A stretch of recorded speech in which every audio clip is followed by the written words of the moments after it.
Guten Tag und willkommen auf meinem YouTube-Kanal. Wait a second.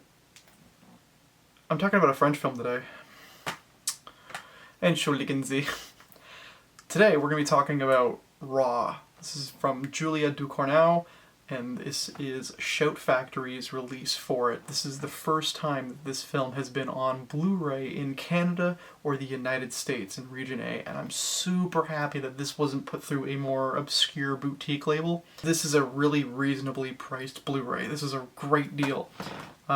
So yeah, let's take a look at it. This is the Blu-Ray Corner. I can't wait to talk about this movie. Out of all the films I saw in like 2018, 2019, this was easily in my top 5. I loved it that much, and the fact that I can finally have it now on my shelf in my collection, I'm stoked. I'm stoked. Thank you. Alright, let's take a look. Before we get started, in case you are wondering, everything you see in the footage in regards to the film itself is ripped straight from the Blu-ray. I have a machine, so all the footage will be taken directly from the Blu-ray.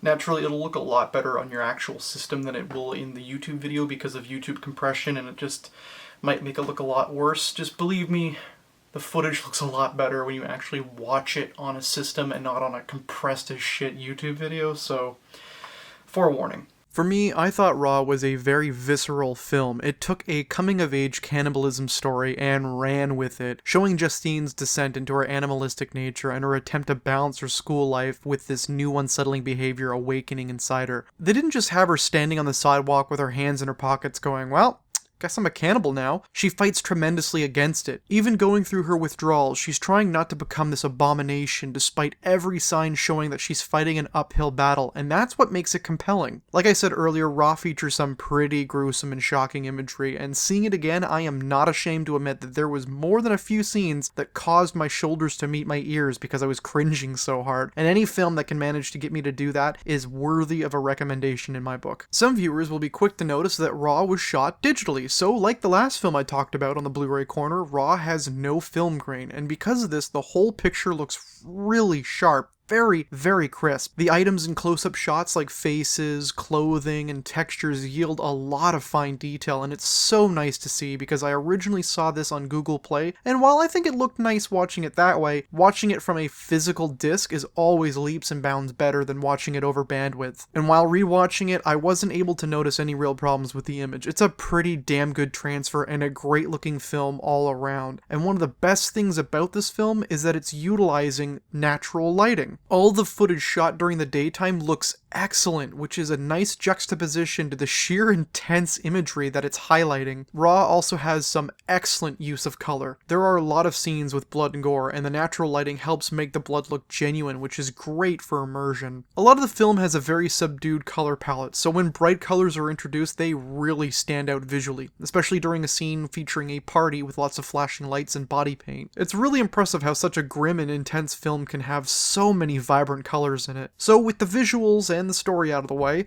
let's discuss special features.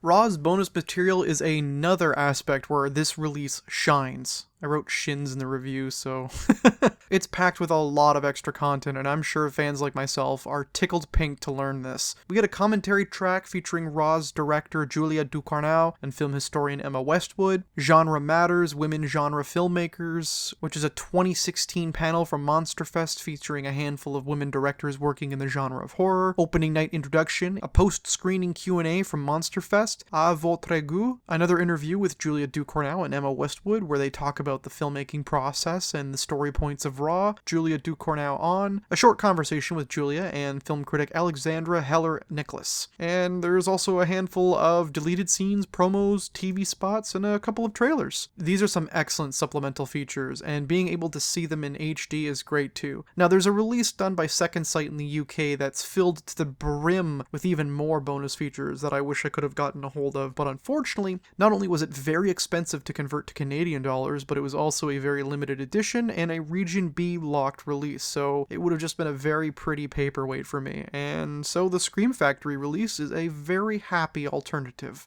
And that's pretty much all I have to say. This is a fantastic release. There's so much to love here. There's a lot of special features, there's depth to the behind the scenes, how it was made, Q&As, just talking about it. The film itself is just wonderful. It's so great. The aspect ratio of 240:1 is just wonderful. It gives everything a nice picturesque, and it's like a painting. This is a great release. I love it. Honestly, this is a great movie. I think you should totally give it a watch. This is a huge recommendation from me. If you like what I'm saying, or if you like my energy regarding the film, check it out. Please do yourself a favor. This is a great release. And yeah, thanks for watching.